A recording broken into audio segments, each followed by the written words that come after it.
Guys, we're in Miami, Florida, and today we're going to be doing a full YouTube video with my guy Q Banks. He actually just invited me to his hypercar unveiling, which you guys will be seeing later on in this episode. And right here, we're actually outside. They're all getting ready to go on a car rally. And I want you guys to see what we got over here. So we're gonna go through a quick introduction of what we see. So follow me, cameraman. Right here, we got a 765 McLaren. This thing is crazy. Now we got a 720S over here. We got an F8 Spider over here. We got an F8 Coupe right here. SVJ 63 over here. This thing is crazy. 63 in the world of them. SVJ Coupe right here as well. We got a pink GT4 RS right here. This thing is crazy. This wrap is sick. One thing I do want to highlight on, guys, look at the rims on this F8. This thing is crazy. Look at these wheels. Gold wheels on it too. So let's check out the interior on the 63. This is unseen content. Alright guys, come over here. Now we got a Bugatti Chiron Pure Sport. This car is crazy, man. Look at this thing, bro. Dude, Bugatti Chiron. This thing is insane. And guys, let's get into this interview. I think we should go see his car. Should we go see his cars, cameraman? He said, yeah, let's go.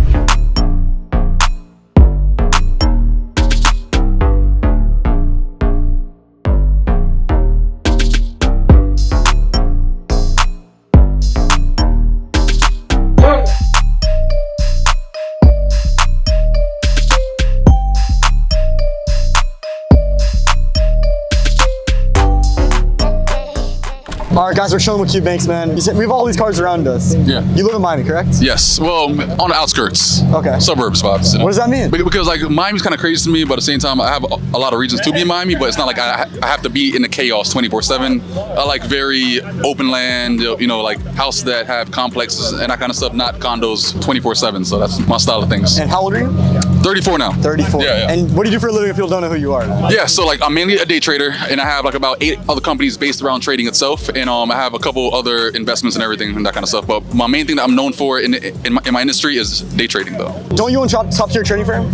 Yeah, top tier is like one of our main companies for the main fact that like the biggest struggle for a lot of traders are the main fact that they try to look for capital, and top tier trader pretty much gives capital to traders that are looking for capital by them going through an evaluation process to then be able to get funded up to $300,000 of our money, and then they get to leverage that money. How much money do you think someone needs to start with if they want to become successful at trading? I'll probably say the first things first. It's not really about the amount that you start with. It's more just about how much money you're actually investing into like education and like things of that nature, so you can actually get better there. Because like it's not the money that actually makes a trader, it's like the skill set mainly. Would you recommend someone buy a course if they're starting out? 100%. Why not? Like why not invest into a person that's pretty much are where you want to be eventually? It doesn't make sense. And you're a mentor personally, correct? Yes. Like I've been training people for the past like maybe like 9 years in my company called Wall Street Academy, where I have about 130 hours worth of content that I've recorded for the past 9 years. So they're able to actually learn like the skill set of mine and apply it to like whatever they're doing to actually get more of an edge in the market. And so if someone's starting out and they're looking for that mentor, any suggestions you'd give them to get comfortable with the right mentor? First things first, find a person that pretty much has what you want, and also find a person that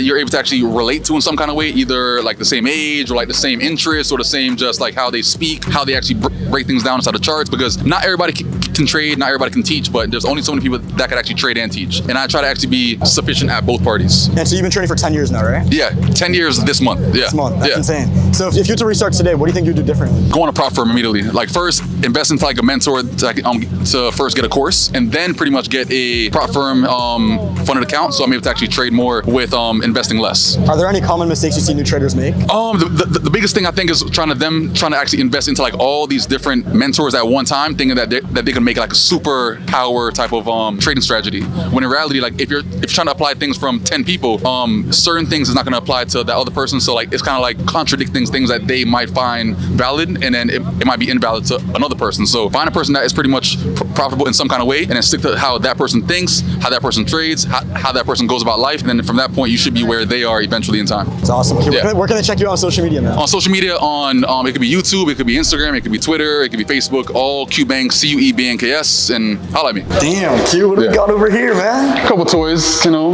man cave vibes. So this isn't even your house, this is just your garage? This is just a fun spot. And I was driving through the neighborhood, these are people's houses. Yeah, it's like slash residential slash like open land area. So like it's like an area like that's more agricultural and residential at the same time. Yeah. So like I'm not really in like a certain kind of zone and everything. So how did you get approved to build this to a garage? No, this was already here. And then I renovated the entire thing. Like I put up the walls, I put up AC, I did every single thing that's inside here. So yeah, it was just like a blank canvas. Can we talk about some of your cars? Let's do it. Let's do it, man. Which one's first? Which one's least to best in here? I have a couple cars that's pretty much on the wall that is no longer with us anymore, but I'll talk about that in a little bit as well. But this right here is like my first, I wouldn't say like my first supercar, but my first supercar that I consider a supercar, because before this I had a Porsche GT3, then I had a GT3 RS, and then I had a 720S. But I think when I got this one, I think it was so different, so much more of a car, as far as like the lines, like the look of it, the presentation of the car itself, as far as like when it's on the road, it's very, very different. So at the same time, like when I got this one, I think I just felt a bit more of in a different realm, like when it comes to supercars, because like when it comes to the Aventador, it's the closest thing to hypercar level, you know? So this right here was like the car that I got back in 2019, and it's been like 5 years now. So yeah, it's still like the love of my life when it comes to all my cars though, definitely. And how much was this one then? This one, at the time, I got this one for $430. $430, what's it worth today? Easily like high fives. Fives? And so is this your cheapest one in this garage? Yes, sadly. How many cars do you have in your total fleet? Well, I had about like 9, 10, but now like I sold a couple cars and everything else. Like, what did you sell? I sold my Ferrari Pista and my Ferrari 812 and Largo about maybe a couple months ago and everything else, because I had something new coming also. You went from Ferrari to Lamborghini. So why'd you get rid of the Ferraris? Man, you're all Lamborghini now. So like when it came down to it, right, like I love the Ferraris, I love like what they stand for and everything, but at the same time, like I think it was just something that was missing, because like whenever I'm in like the Lambos, like it's so much more aggressive. I like the fact that I could drive down the street and then like it demands attention, because it's like it's so loud, it's so aggressive. The look of it just has so much more presence compared to a Ferrari. You know what I'm saying? That's true. The Ferraris still sound amazing and they still drive amazing, but at the same time, like I just love the fact that in a Lambo, like it's always a different kind of pull up. Like no one can ever deny the fact that Lambos are great looking cars, close in from afar. Driving sounds good and everything else. Let me ask you this. It might be a little bit of a random question. No. See the Jamaican flag in the inside? Yeah. How important is religion, or how important is your culture? I mean, so I came here like when I was like 9 years old. So at the same time, coming here from Jamaica at 9, like I was very, very inspired by the fact that like I'm now more exposed to different things, because like when I was in Jamaica, there was not really much cars around like this around in Jamaica at all. Like there was like trucks and like, you know, certain sports cars like back then and that kind of stuff. But at the same time, there was nothing this crazy in Jamaica at the time. So like when I came to the States, seeing these cars on the road, like, I used to always wonder how these people actually got these kind of cars. So that's when I was very, very inspired, and then I aimed to actually get these cars one day, and then you know the rest is history. But I've always been into cars since I was like maybe like 4 or 5 years old, and then from that point it started to grow. And so this is your SV. It's my SV right here. Yeah. SV, you add the J, yeah, more expensive, and we have the 63 over here. So like when it came down to it, like I wanted an SVJ, but at the same time, like with me, like I like to actually get very, very exclusive cars that I can't go to a car show and see very, very often, right? So at the end of the day, like I think for the main fact that an SVJ 6.3 was a bit more exclusive. It still has the same kind of line, same kind of motor, but overall it was just a bit more just one of one. You know, it's one of 63, but at the same time, like this color spec overall is one of one. So like whenever I go to a car show, nobody can ever say that they've seen one that was like it, because there isn't none that's like it. You know? What did you pay for this? This 1.4. 1.4. What's it worth today? Probably like 1.5. 1.5. And plus, like knowing that like they have the Revuelto now and that kind of stuff as well, they're going more hybrid. It's definitely going to go up in values in time as well. You think there will be a Revuelto SVJ? Of course, yeah. So like my Revuelto comes in next year. So like when that comes in, I'm going to keep it for a couple years. So I'm able to actually get the allocation for the SV and SVJ version of that. Can we leak the spec of the Revuelto or not yet? That's cool. Yeah, that's fine. What's the color? It's like a deep, deep, deep purple. Oh my God. What color interior?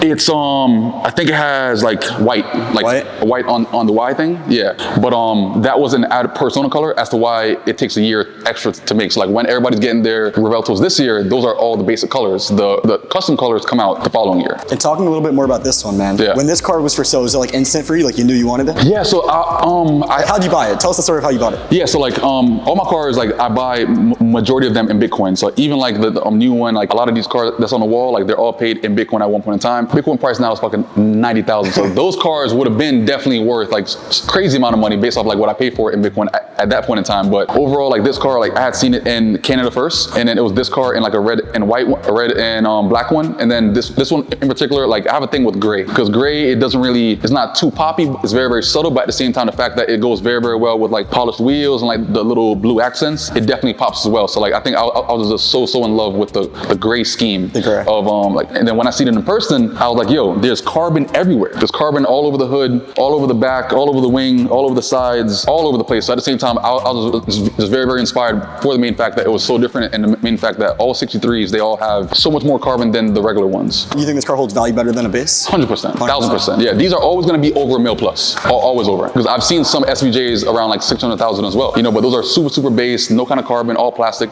that kind of thing.